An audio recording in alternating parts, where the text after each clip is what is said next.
I feel like every man at one point in his life fantasizes about giving everything up, heading into the wilderness, and trying to survive with nothing but his wits and his own two hands. But it's rare that you actually get to meet a man who has done just that. In 2019, Brent Underwood took his entire life savings and bought an abandoned ghost town called Cerro Gordo in the deserts of California. He's been living there ever since. I drove out to his ghost town because I wanted to know, how does living alone for years affect you? Has he found peace, purpose, or has he just lost his mind?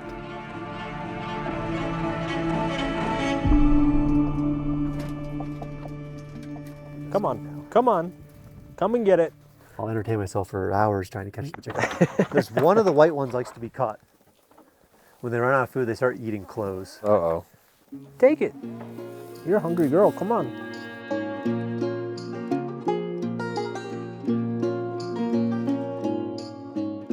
I remember I was at the bottom of the hill and the realtor just handed me this set of keys that had like 45 keys on it. And he was just like, good luck. And so I was still living in Austin. I would come out here for the weekend, try to do whatever I could. And that really wasn't doing anything. It was kind of like a fun toy almost to be like, oh yeah, let's go to the ghost town for the week. But nothing was really happening. It wasn't progressing. All right, welcome to my crib. And then March 2020, pandemic, everybody's looking to where they're gonna socially distance. So I thought, what better place than, an abandoned mining town in the middle of nowhere. And so moved out here in March of 2020 thinking, oh, I'll stay a week, I'll stay 2 weeks, and then now 4.5 years later, still here. What was your original expectation for the experience here? I wanted something like different that I think like challenged me a little bit. There was always this like kind of inkling feeling that I could be doing something more, which is probably something that a lot of people feel, like there must be more out there, that type of feeling. I see my objective as bringing a dead town back to life. And things that are dead like to stay dead. It's pretty hard to bring them back. It's like way harder than I ever thought it could be. It's way more challenging, like mentally, physically even. Existing up here is hard. Spiritually, every category you want to put it in has been harder than I thought it was going to be. But I think it's like a worthy cause.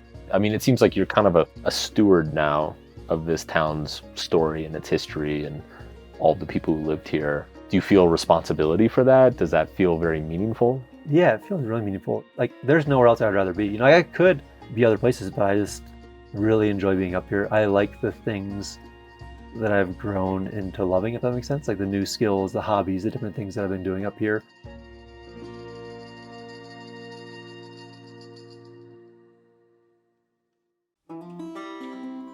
There is a long American tradition of young men leaving the constraints of society and venturing into the unknown. Throughout U.S. history, this impulse had both practical and romantic components to it. Practically, there was wealth and opportunity across the American continent. Cerro Gordo itself was founded in 1865 after silver was discovered in the foothills of the Sierra Nevadas. Thousands of people flooded into this small valley hoping to find their fortune. Around the same time that this was happening, a young author named Henry David Thoreau ventured into the woods near Walden Pond in Massachusetts.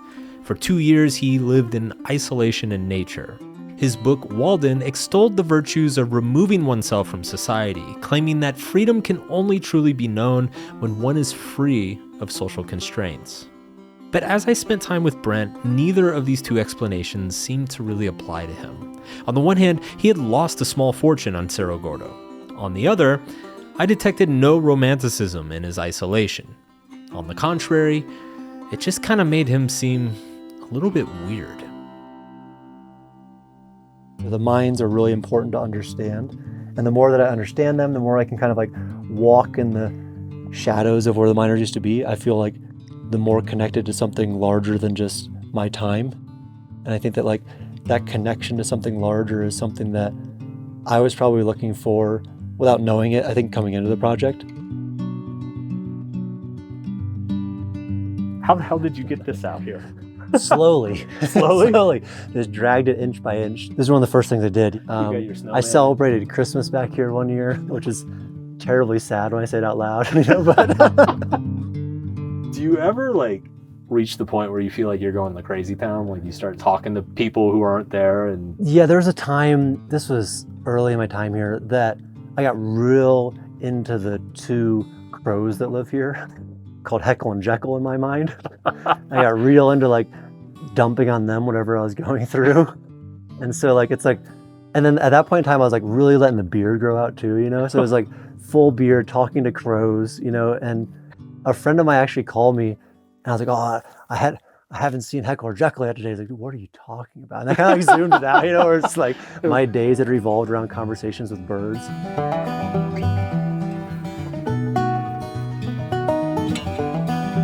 So I'm curious, like, how has your relationship with like loneliness and isolation changed? I mean, it's changed even a lot since the 4 years I was here. You know, when I first got here, I was very much by myself, Yeah. you know, trying to figure it out. But I think I felt less lonely because, again, this was during the pandemic, March 2020. And so I felt like all of my friends aren't hanging out with anybody, so I'm not missing out on much. Yeah. I think as the world opened up a little bit, I was more aware of that loneliness. And has your threshold for loneliness expanded? Like, Loneliness is it's a dangerous feeling because it can be addictive, you know. It's almost like there's nobody else bothering you, I guess is the right word to describe it. Yeah. And so it's just like I have the freedom of my days to do whatever I want, to think about whatever I want. you get like intoxicated by that privilege. Yeah, of it's just like- like never having to deal with anybody's shit. It's a bit of a selfish feeling, but it's like, it's intoxicating.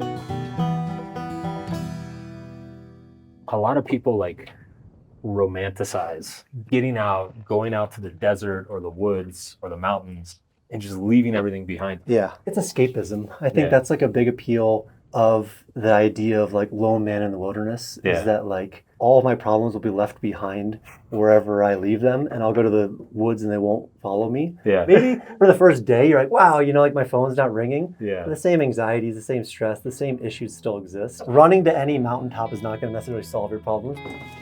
Brent took me deep into the old silver mines. He had filled it with furniture, books, beds, even a putting green.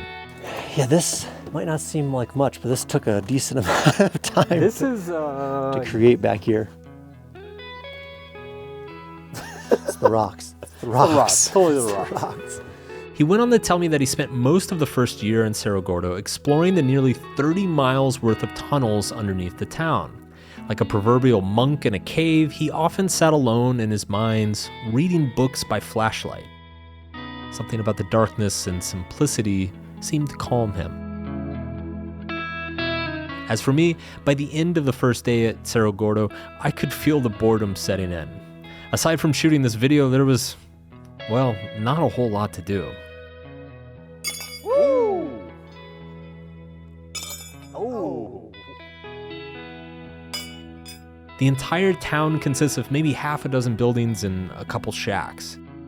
You can walk it end to end in less than 2 minutes. And I did walk it. Multiple times.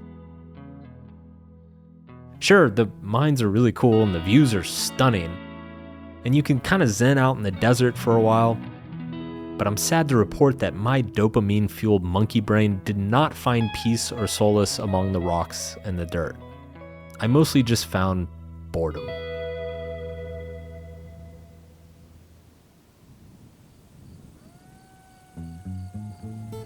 So I don't know about you, but sleeping in a 150-year-old abandoned ghost town gives me the creeps. There's a lot of sounds going on, creaking, weird shit outside. Fortunately, this video is sponsored by Oslo's Sleep Buds, and these guys are perfect for the situation.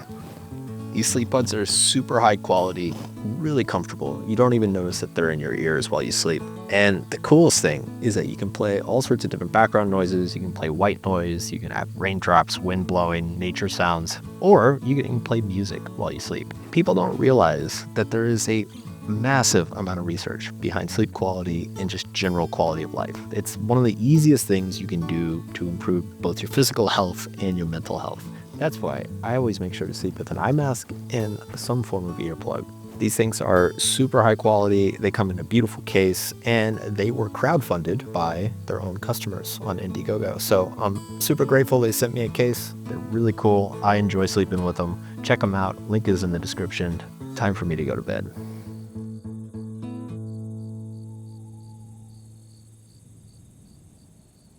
The next morning, Brent told me that he wanted to show me something. He said he thought that I would appreciate it. So what is this exactly? This is one of my favorite places in the desert. This is Burrow Schmidt's tunnel, a tunnel that he dug by hand over the course of 38 years to go through the mountain that we just came around.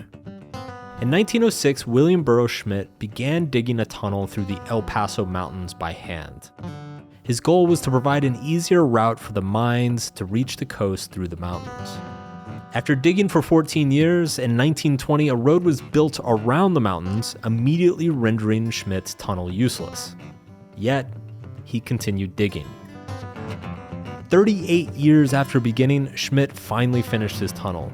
The tunnel was 760 meters long, and in all he had moved over 5,000 tons of rock with nothing but a pick, a shovel, and a wheelbarrow. Did he ever say why?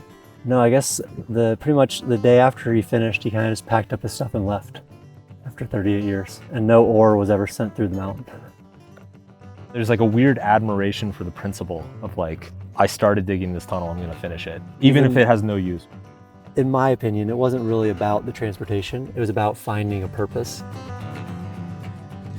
As I stood there staring into the void of Schmidt's tunnel, I thought of Sisyphus. In Greek mythology, Sisyphus was an evil king who the gods condemned to roll a boulder up a hill for all of eternity. Each time the boulder got to the top of the hill, it would roll back down to the bottom and he would have to start over.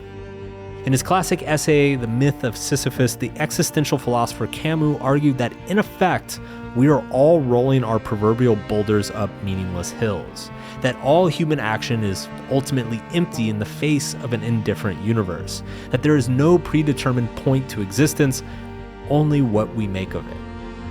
Instead, Camus encouraged us to create our own meaning by engaging passionately with our boulders, embracing experiences and struggles for their own sake, and not any ultimate goal. Purpose was not found, rather, it was invented. I couldn't help but see Burrow Schmidt as a modern-day Sisyphus. Despite spending his entire life digging a useless tunnel to nowhere, that tunnel gave his life a sense of purpose. And ironically, 100 years later, he is still remembered for it.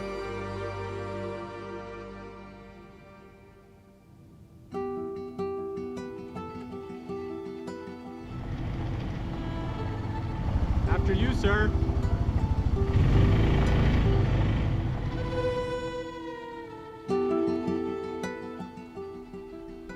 When was the moment you realized that this was a lifelong commitment? Probably a couple days after we lost the hotel. The hotel was kind of central plans for the whole town. It was like my hopes, dreams, life savings, literally all encompassed in one building. And it burned down in an electrical fire in the summer of 2020. It's a town that means a lot to a lot of people. We're going to need a lot of help.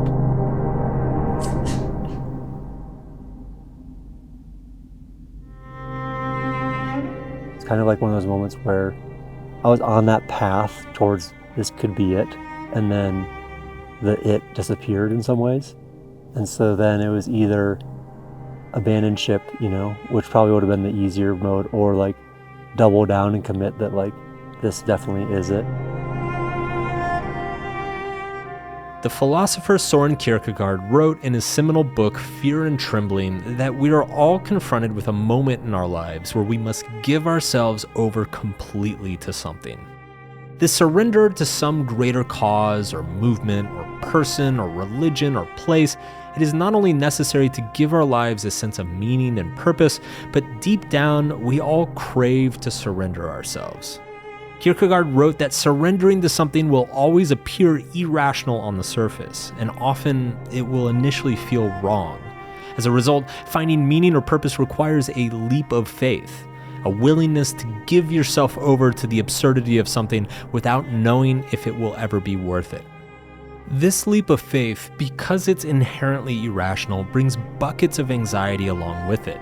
In fact, this anxiety is usually what prevents people from finding meaning in their lives, as they are always too skeptical or afraid to wholly give themselves over to something. In many ways, the more irrational and absurd the commitment, the better, because the more irreversible it becomes once you make it. In this sense, dramatic gestures like dropping everything and moving to the desert, attempting to build a ghost town, and then dedicating one's life savings to the work is not only emotionally necessary, but actually helpful in the sense that there's no way back.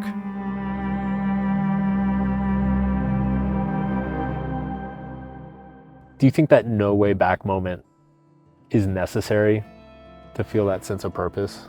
For me, it was. Yeah. I think it's too comfortable otherwise. Like for me, I had a comfortable life living in Austin, Texas. I had a nice apartment, a lot of good friend group. And I think I needed that like burn the boats moment to like fully be in on it and just kind of accepting it, that this was going to be it. And so finally kind of committing to it. It was nice. It was just like, okay, I don't have to worry about that part of the equation now. I'll have plenty of other worries. And so, yeah, I think whatever it took for me to get to that leap, and in this case, it was a pretty traumatic experience, I am glad that I kind of eventually got there. What Brent is referring to is the freedom found in commitment. Another way to think about it is that freedom is not the freedom to do whatever you want. It's actually the ability to not be distracted by the things you don't want. So is the lesson of Cerro Gordo the freedom in giving up alternatives? I think that's a big part of it. There's comfort that comes with the commitment to something. And so I think that, like, for me at least, it's been probably the most rewarding 4 years of my life, finally committing to something and feeling like, hey, this is it.